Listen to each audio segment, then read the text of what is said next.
Chapitre 1. La clé de cidre noir. Jour 1. 1er octobre, l'automne est là. Et elle aussi peut-être. Le vent avait changé. Maya le sentait sans vraiment pouvoir l'expliquer. Ce n'était pas juste l'automne qui s'installait. Ce vent-là portait autre chose. Quelque chose de plus ancien, de plus lourd. Les feuilles mortes s'écrasaient contre les vitres de la maison familiale. Une vieille bâtisse en pierre posée à la lisière du village de Nuxbury. Un village figé entre forêt et brume, où l'air semblait ne jamais complètement sécher. Ce samedi matin, leur mère avait demandé à Maya d'aller chercher les décorations d'Halloween à la cave, comme chaque année. Sauf que cette année, tout paraissait plus silencieux. Elle ouvrit la porte qui grinça dans un soupir. Une vague de froid humide lui remonta le long de la colonne. Pas un courant d'air, un froid posé là, comme une main invisible. Elle tira sur la corde de l'ampoule suspendue. La lumière jaunie et vacillante éclaira un amas d'objets abandonnés. Des cartons, des meubles bancals, une ancienne commode recouverte d'un grand drap gris. Et là, sur l'étagère de droite, un carton sur lequel, écrit en lettres majuscules, Halloween.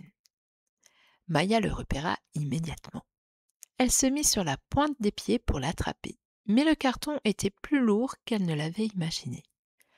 En le tirant vers elle, elle accrocha le drap qui couvrait la vieille commode. Le tissu glissa d'un coup sec. Elle se figea.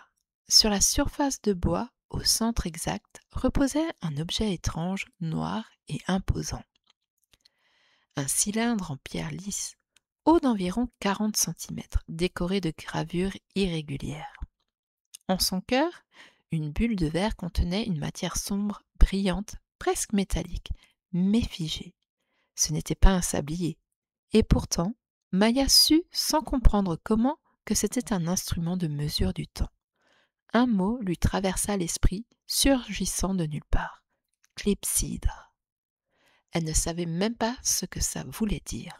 Et pourtant, ce mot sonnait juste, ancien, solennel. Au sommet de l'objet, un symbole était gravé, un triangle inversé cerclé d'un anneau brisé. Il vibrait presque imperceptiblement. Maya sentit une chaleur sourde dans sa main, comme si sa paume reconnaissait la pierre sans jamais l'avoir touchée. Elle tendit les doigts. Quand sa peau effleura la clepsydre, une pulsation la traversa. Pas électrique, organique, comme un cœur qui bat, mais pas le sien. Elle aurait pu reculer, elle ne le fit pas. D'un geste lent, presque hypnotique, elle retourna l'objet.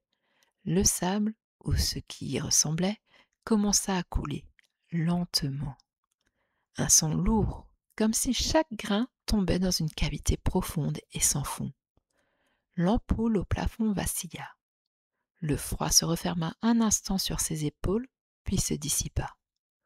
Au-dessus d'elle, la voix de son frère Elias résonna. « Maya, tu fais quoi ?»« Maman dit de ne pas rester longtemps dans le noir. » Elle répondit d'un « J'arrive », les yeux toujours rivés sur la clepsydre.